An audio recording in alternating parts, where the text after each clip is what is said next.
That young woman, only 27 years old, wandered aimlessly through the small rural town.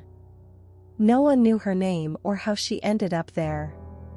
Her dirty, worn-out clothes contrasted with her disheveled hair, but she was so beautiful that she caught everyone's attention. Her eyes, a deep blue like precious stones, sparkled amid the dirt that surrounded her. Her skin looked like silk, as some of the elderly women would say to each other, and her blonde hair, clearly natural, completed the picture of an inexplicable beauty living on the streets. The town's elderly women, always eager to help, tried to assist the young woman, but she seemed afraid to get close to anyone. Mrs. Noosa, the kindest and most gentle of them all, was deeply moved by the young woman and wanted to help her at all costs. One morning, Mrs. Noosa decided to try again.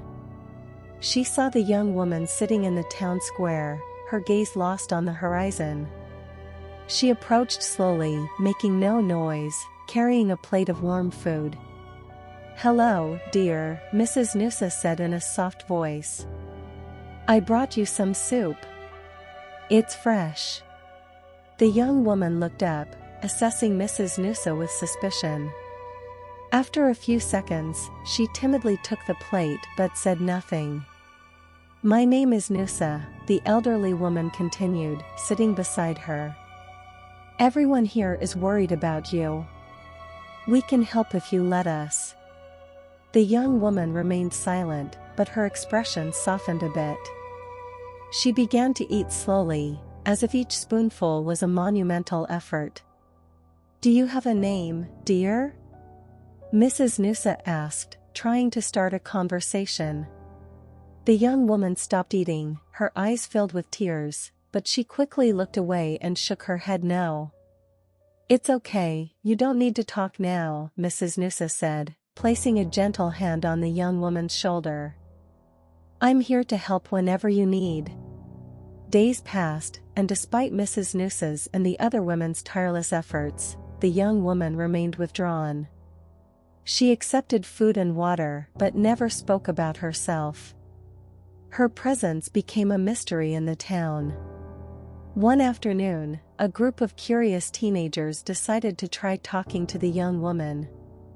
Among them was Julia, a 16-year-old girl known for her kind heart.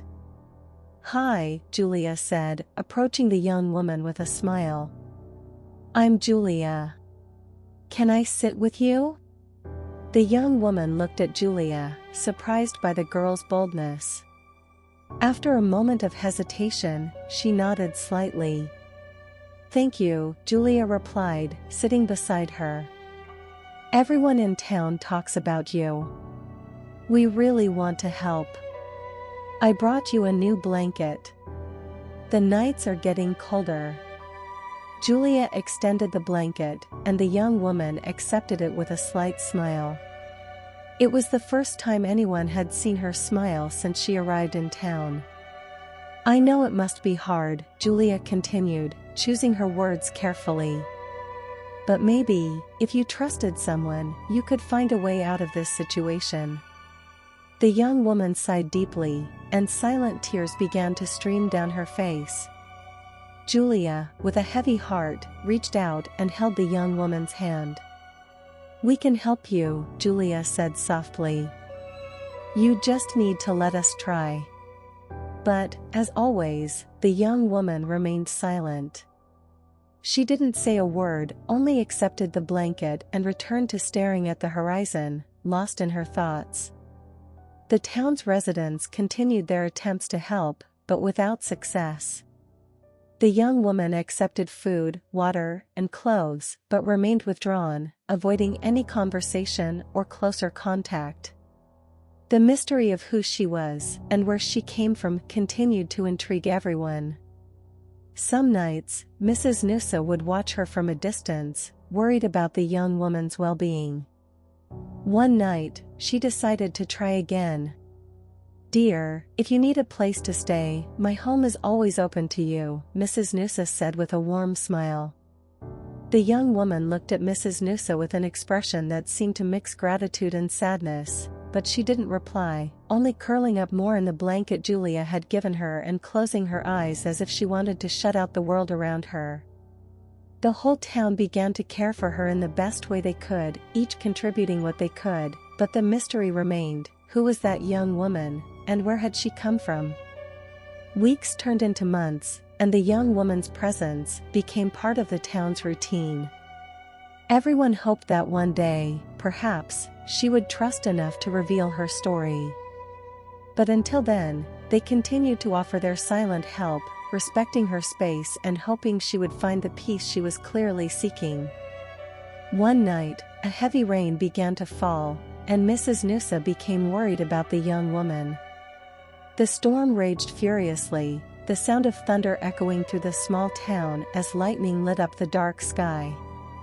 Noosa couldn't shake the image of the young woman alone and unprotected in the midst of that storm. "Joao, I need to go check on her," Mrs. Noosa said, quickly grabbing a coat and an umbrella. "Are you crazy, Noosa?" her husband, Joao, responded loudly. "Going out in this heavy rain is dangerous. I can't leave her out there like this, Joao." "She needs help," Noosa insisted, determination shining in her eyes. "She doesn't want help, she's made that clear," Joao countered, trying to convince her. "What if something happens to you? What if you get hurt? I can't ignore it. This is a human life. I'm going, and that's that." Mrs. Noosa left, slamming the door behind her. Joao sighed deeply, worried and irritated. He knew that arguing with Noosa when she was determined was pointless, but he feared for her safety. The rain poured down as Noosa walked through the street, the umbrella almost useless against the strong wind. Water splashed around her feet, and the darkness seemed to swallow everything around. She finally reached the spot where the young woman usually took shelter, a small awning next to a closed shop. "My God!" Noosa exclaimed, seeing the young woman unconscious on the ground, soaked and motionless. Noosa knelt beside the young woman, feeling her weak and cold pulse. Without wasting any time, she took out her phone and called for an ambulance. "Hello, I need an ambulance urgently.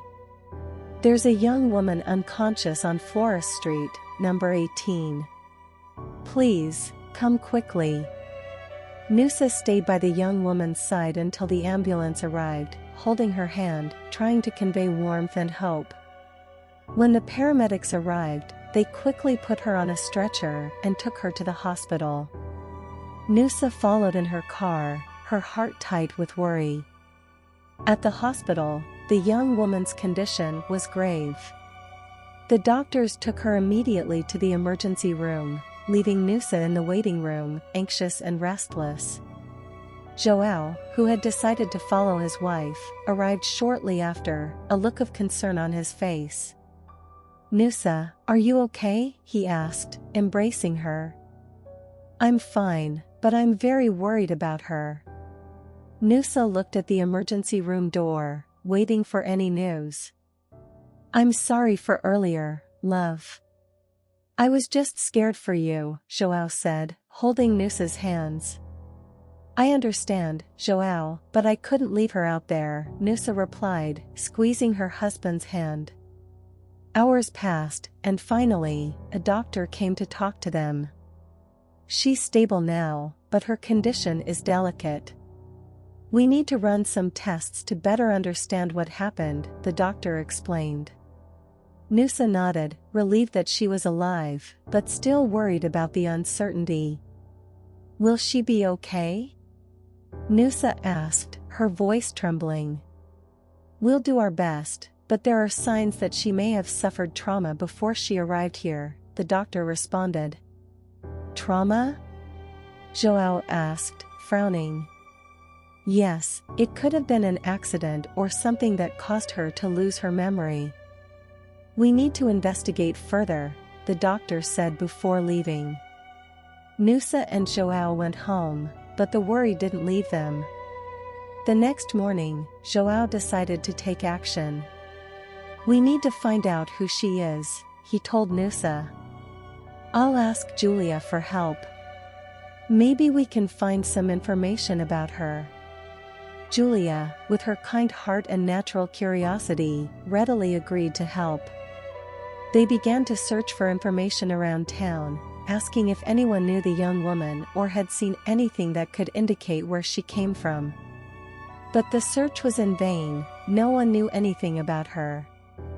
It's like she doesn't even exist, Julia commented, frustrated after a whole day of fruitless searches. Then we need to focus on helping her recover, João said, determined. She needs us now. Days at the hospital passed slowly. Mrs. Noosa visited the young woman every day, bringing flowers and small gifts from outside. Despite the severity of her condition, the young woman showed signs of improvement but was still disoriented and without memory. Doctor, what's her condition now?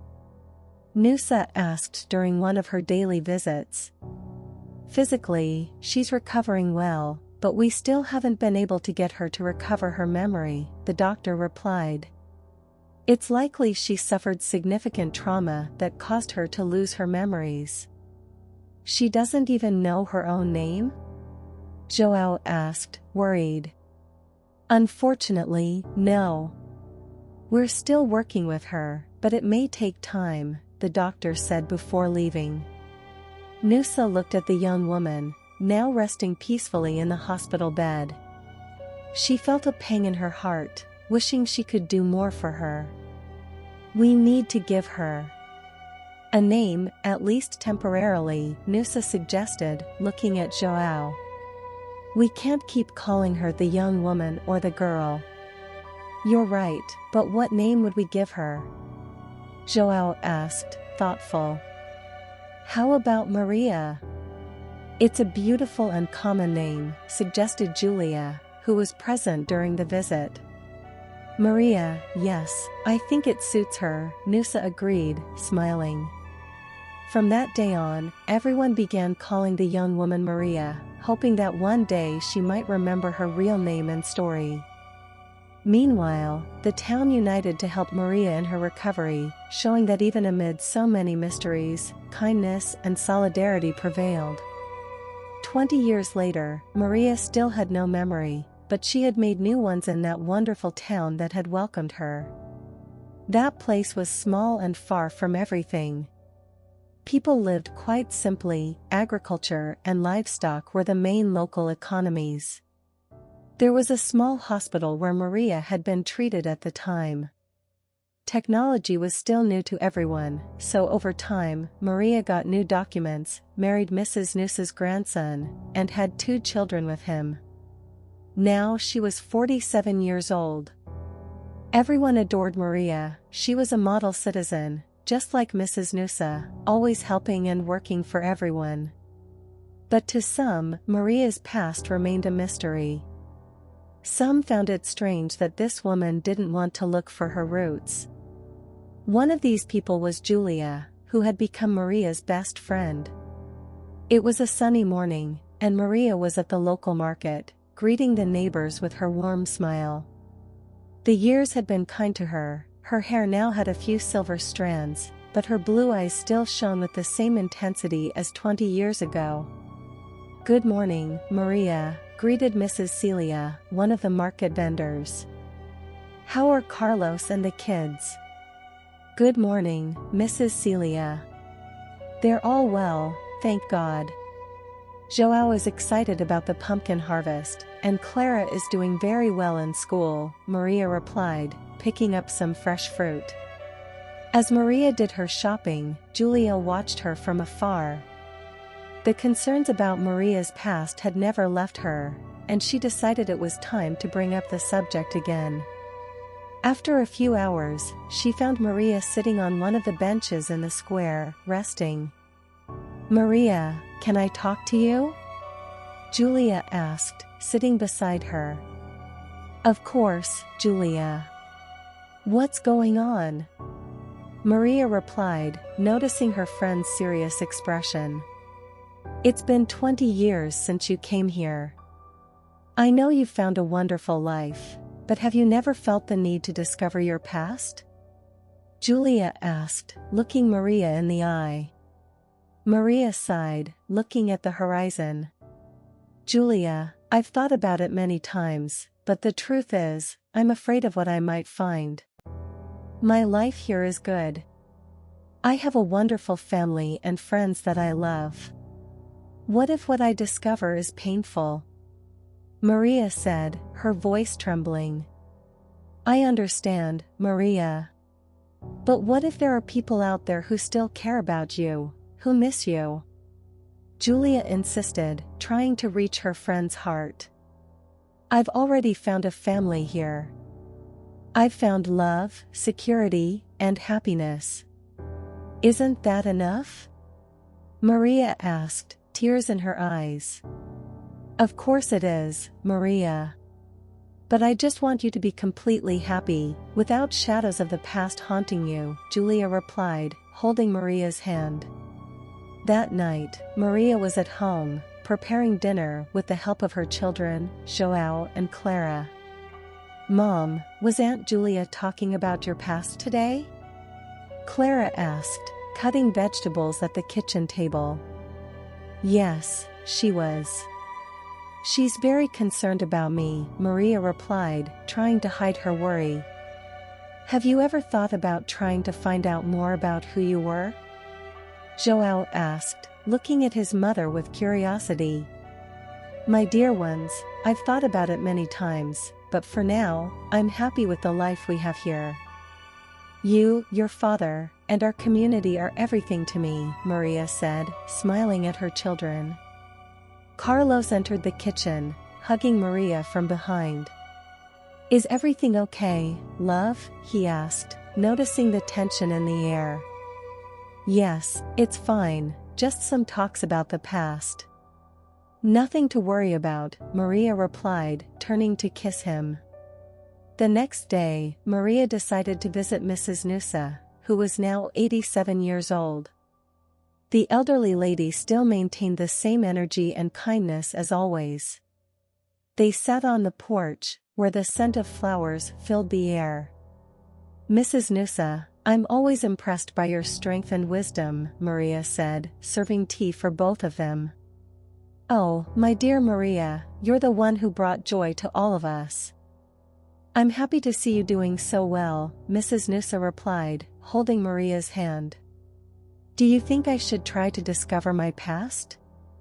Maria asked, looking at Nusa with eyes full of uncertainty. Maria, my advice will always be to follow your heart.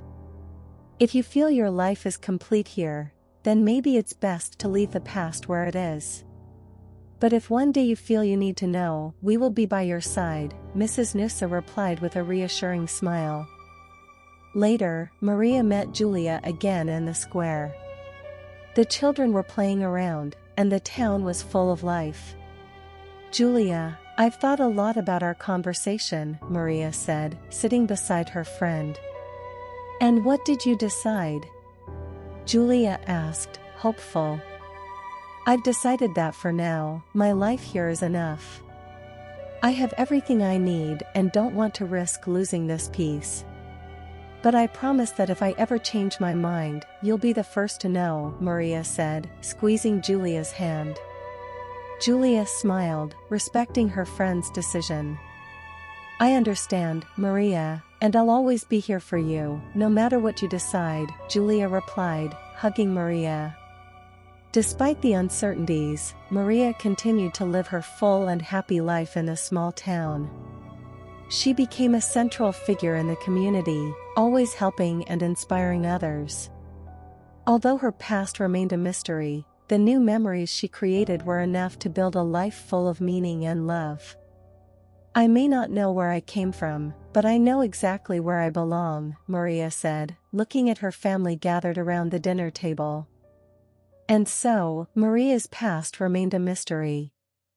But her presence brought light and love to the small town that continued to embrace her as one of their own. What the future held, no one knew, but everyone knew that with Maria, they were ready to face anything. The following weeks were filled with Maria's usual routine. She devoted herself to community work, helped with the harvest, and was a constant presence at Clara and Joao's school. Life in the town continued the same, simple and peaceful, but always with the shadow of Maria's past lingering discreetly. One afternoon, while Maria and Julia were preparing a community fair, Clara approached. "Mom, Aunt Julia told me a story about a woman who lost her memory and found a new life. It made me think." Clara began, hesitantly.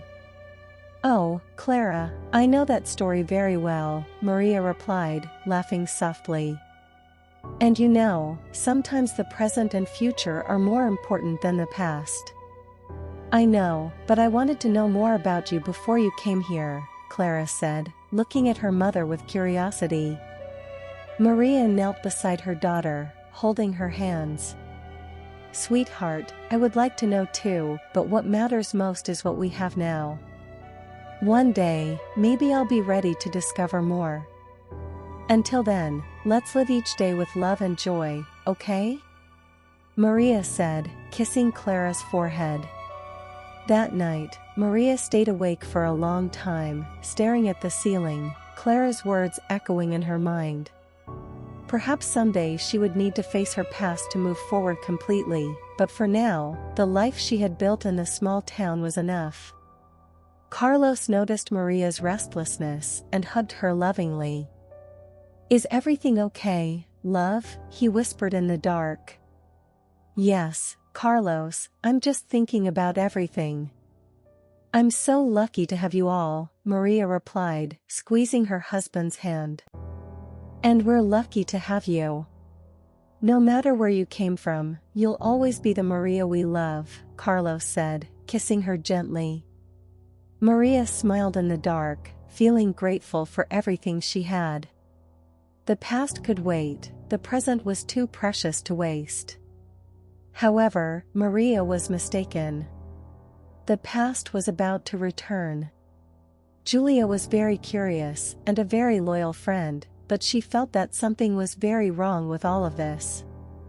How could such a magnificent woman as Maria end up in that place forgotten by the world? Julia wondered if Maria was actually a very wealthy woman who had been taken advantage of by bad people, or if she had been married with children and had an accident. But how had Maria lost her memory? Julia seemed to be the only one wondering about this. Times have changed, Julia thought.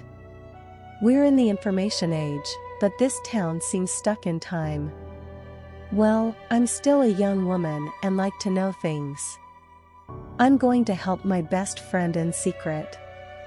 This will be the best gift of her life. One afternoon, Julia decided to talk to Mr. Joao, Mrs. Noosa's husband, in secret. They sat on the porch of Joao's house, where the setting sun painted the sky orange. "Mr. Joao, I need your help," Julia began seriously. "What is it, my dear?" Joao asked, concerned. "It's about Maria. I can't stop thinking about how she got here. I feel like I need to find out the truth to really help her," Julia said, staring into Joao's wise eyes. "I understand your concern, Julia. I've wondered about it too, but Maria seems so happy here." Joao replied, thoughtful. "I know, but what if she has a family out there suffering from her absence? What if there are answers that could bring her peace?" Julia insisted. Joao sighed and nodded. "What do you need me to do?" he asked, willing to help. Julia explained her plan to explore the outskirts of the town, especially the more remote and less explored areas. Joao agreed to keep her informed of any news that might arise in the town while she investigated. Julia, being single, began her searches around the town, exploring old roads and forgotten trails. If Maria had been in an accident, there should be a car, motorcycle, or bus accident off the road somewhere. Meanwhile, Maria had no suspicion of Julia's good intentions. She simply lived her quiet life as a mother, taking care of her children and helping in the community. Julia, on the other hand, explored the woods, lakes, and rivers, looking for any clues that could be useful. Until one day, she found it. There was an old road that led to the small town, but it had been decommissioned many years ago. The forest had taken over the road, and a dense forest made Julia's exploration difficult. With perseverance, she continued to advance, and in the middle of the forest, she found an old, luxurious car, overturned and hidden by vegetation. "My God, what is this?" Julia murmured, approaching the car cautiously. The vehicle was in a deplorable state, showing signs that it had been there for years, forgotten. Inside the car, Julia found a leather bag, still intact. With trembling hands, she opened the bag and found something that made her catch her breath: a lot of money, jewelry, and, most importantly, documents. With a lump in her throat, Julia picked up one of the documents and read the name, Amelia Fernandez Albuquerque. Looking at the photo on the document, her heart almost stopped. It was Maria, or rather, Amelia. The resemblance was unmistakable. What does this mean? Julia asked herself, stunned. She knew she needed to investigate further to understand who Amelia Fernandez Albuquerque was, and why that money was there. Returning to the town, Julia went to Joao's house to share her discovery. "Mr. Joao, I found something big," she said, breathless. "What is it, Julia?" Joao asked, standing up quickly. Julia explained everything, showing the documents and money. "This is serious.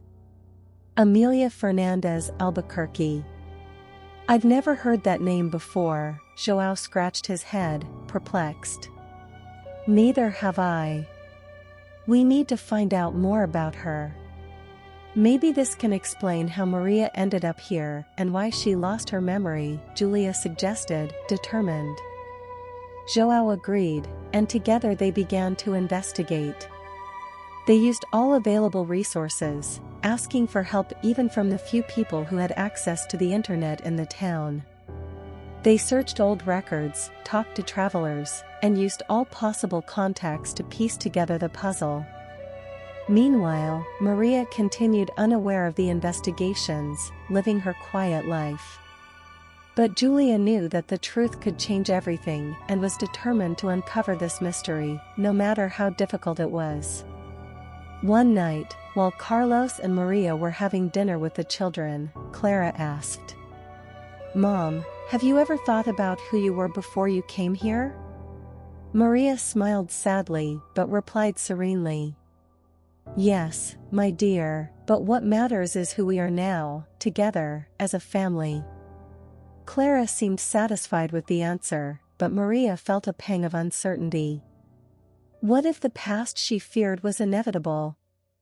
What if Julia was right in trying to uncover the truth? Days passed slowly, with Julia and Joao dedicating themselves to unraveling the mystery. Finally, after weeks of searching, Julia found an old article in a digital newspaper. It was about a car accident involving a wealthy woman named Amelia Fernandez Albuquerque, who disappeared after the accident. Julia ran to Joao's house to share the news. "Mr. Joao, I found something important," she exclaimed, breathless. "What is it, Julia?" he asked anxiously. "An article about Amelia Fernandez Albuquerque. There was an accident, and she disappeared after that." "I need to show this to Maria," Julia said, determined. Joao nodded, realizing the gravity of the situation. They knew this information could change everything, but also that Maria deserved to know her past. The next morning, Julia went to Maria's house with the article in hand, trembling with nerves. She knocked on the door. "Julia, what's wrong?" Maria asked, concerned. Maria, I need to talk to you. It's important, Julia said, her voice full of emotion. Sitting in the kitchen, Julia handed the article to Maria. Maria, I think I've found a clue about who you really are, Julia said, trying to hold back tears. Maria read the article in silence, her hands trembling. The words seemed to jump off the page, bringing a flood of emotions and questions. Is this about me? Maria asked, her voice full of disbelief. I believe so, Maria. You deserve to know the truth. We need to investigate further, but this could be the key to understanding your past, Julia replied, holding her friend's hand. Maria looked at Julia, her eyes filled with gratitude and fear. She knew her life was about to change, but also that with friends like Julia and Joao by her side, she could face whatever the future held. Maria was so happy to finally know who she truly was, Amelia Fernandez. This is my name. What a beautiful name, Maria said, emotional. Mrs. Nusa was even happier to see that her dear Maria had finally discovered her true identity. However, even with the revelation, Maria still had no memory of her past. The local doctors didn't understand why. Usually, people who lose their memory start to have vague recollections when confronted with their past. It's strange, commented Dr. Paulo, one of the town's doctors. Most people start to have fragmented memories when they see something familiar. Maybe the trauma was too deep. Maria told her husband, children, and her entire family about the discovery. Everyone was grateful to Julia for her courage and action. Julia, you're an amazing friend, said Carlos, Maria's husband. I don't know how to thank you for everything you've done. I just wanted to help, Julia replied modestly. And there's more. In the car, there was a bag with a lot of money and jewelry. I was afraid to carry it around, so I left it there. The men of the town went to the old car, towed it, and brought it to the town. Maria, who now knew she was Amelia Fernandez, was happy with the revelation but also sad that she couldn't remember anything. The suitcase with money and jewelry was given to her. Her documents, quite worn by time, were recovered, and now her life would change. This is all so surreal, Amelia murmured as she held the documents. Then they discovered that Amelia was the heir to a great fortune. She would have to go to a distant city to resolve legal issues regarding the inheritance. Julia offered to go with her. Carlos stayed in the small town, taking care of the children. We'll solve this together, Amelia, Julia said, holding her friend's hand. I'll be by your side the whole time. When the two women arrived in the big city, Amelia managed to resolve the legal issues and take possession of her inheritance, but there was something that scared her, a huge mansion. Julia and Amelia were speechless when they saw the place. My God, this is immense, Julia said as they both looked at the mansion. And it's completely destroyed by time and a terrible fire, Amelia added, with a strange feeling in her chest. They entered the old, dilapidated mansion, which could be renovated, but Amelia didn't want to because she felt a bad feeling about it all. I don't like this place, Amelia said, her voice trembling.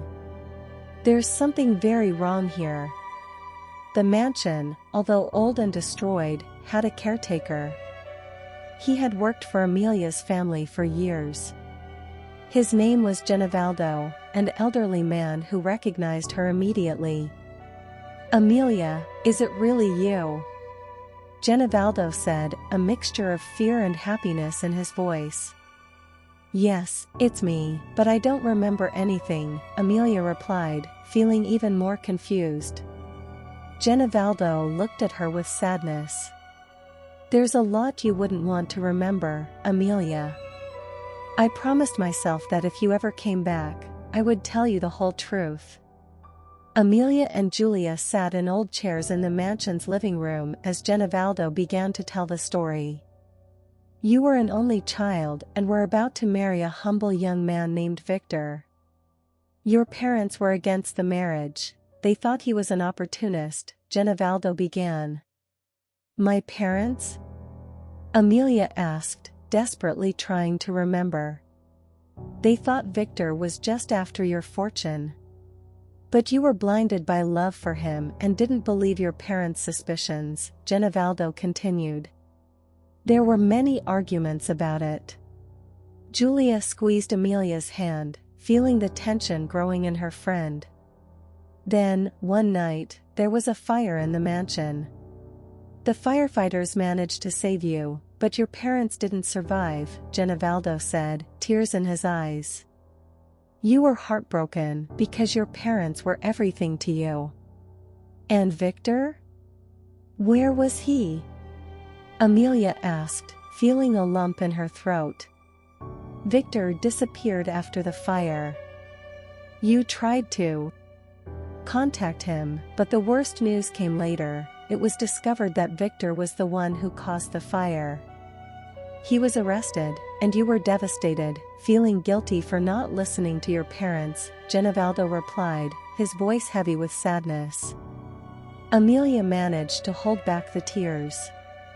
Julia hugged her to comfort her. The police suspected you were Victor's accomplice. In despair, you fled. Your parents kept their savings at home, and I gave them to you to escape, Genivaldo explained. And that's when I had the accident and lost my memory, Amelia added, finally understanding the events that led her to the small town where she had lived for the past 20 years. Yes, exactly. I've always wondered what happened to you, Genivaldo said. Amelia broke down in tears, feeling a whirlwind of emotions, the guilt for her parents' deaths, Victor's betrayal, the desperation of the escape, and the loss of memory. It was all too much to bear. I'm so sorry for all of this, Amelia. But even with all this pain, you've built a new life and found happiness, Julia said, trying to console her friend. I know, Julia, and I'm grateful for everything I have now, but it's still hard to process all of this, Amelia replied, wiping away the tears. What do you want to do now? Julia asked, concerned. I don't know. I need time to think. This mansion.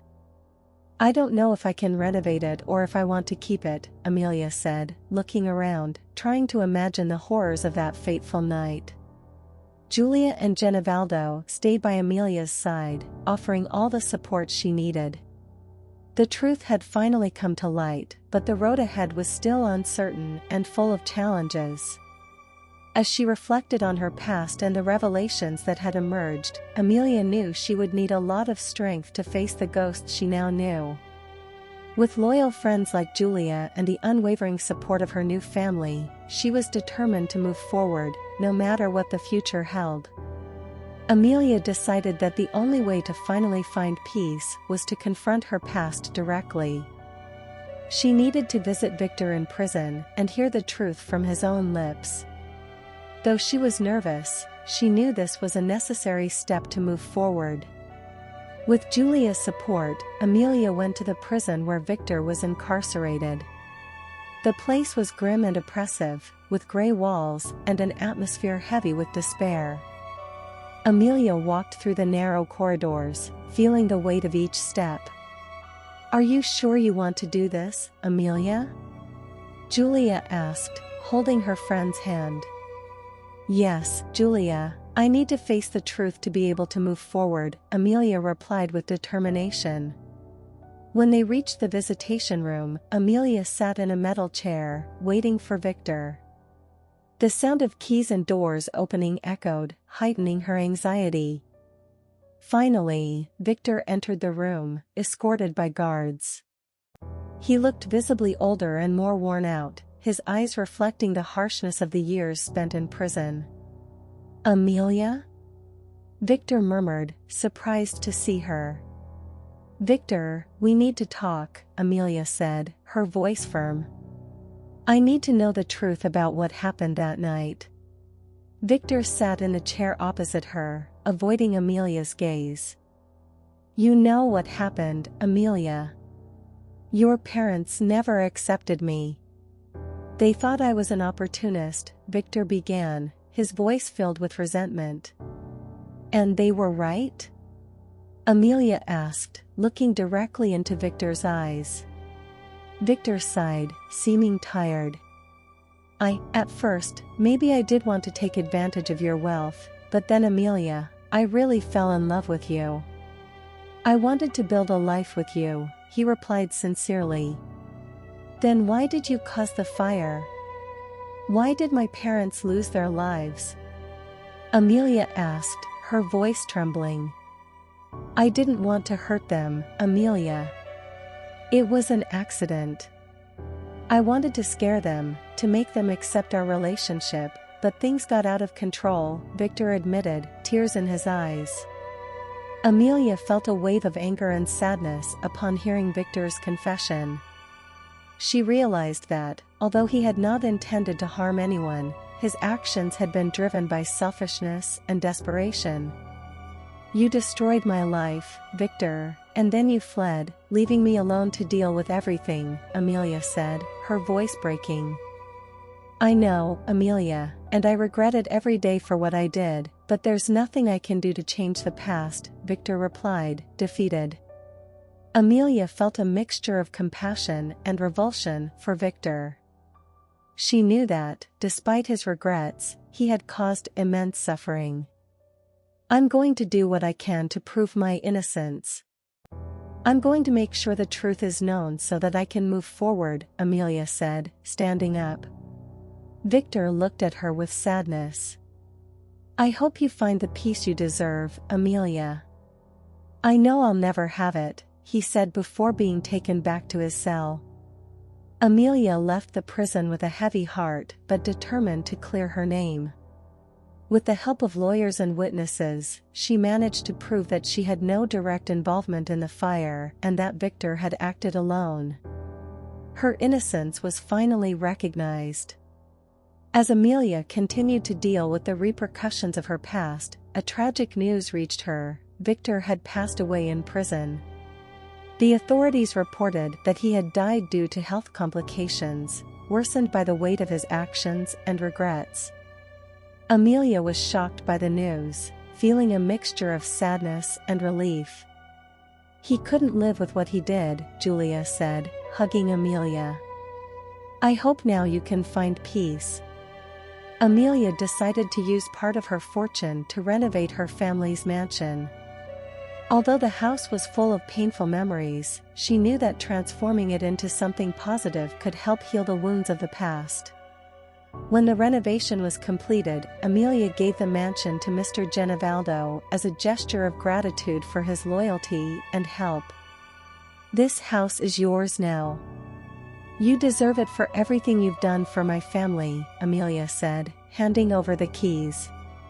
Genovaldo was moved, tears streaming down his face. Thank you, Amelia. This means a lot to me, he replied, his voice choked. Amelia also used a considerable part of her inheritance to help the small town that had welcomed her. She built a new school, improved the hospital, and funded various community projects. Her gratitude for the town was immense, and she wanted to give back in every way possible. Amelia's life was finally stabilizing. Although the scars of the past were still present, she had found a way to turn pain into something positive.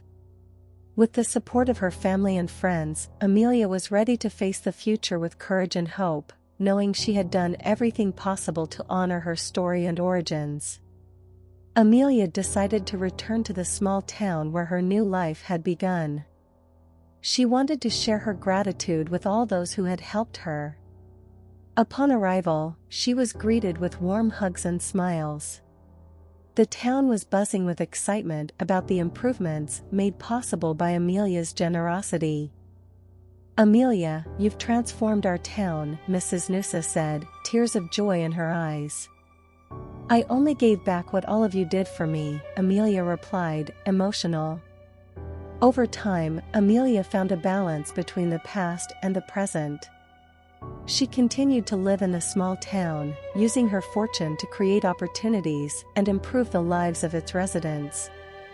Amelia's story became an example of resilience and gratitude, showing that even in the face of the greatest adversities, it's possible to find a path to happiness and peace.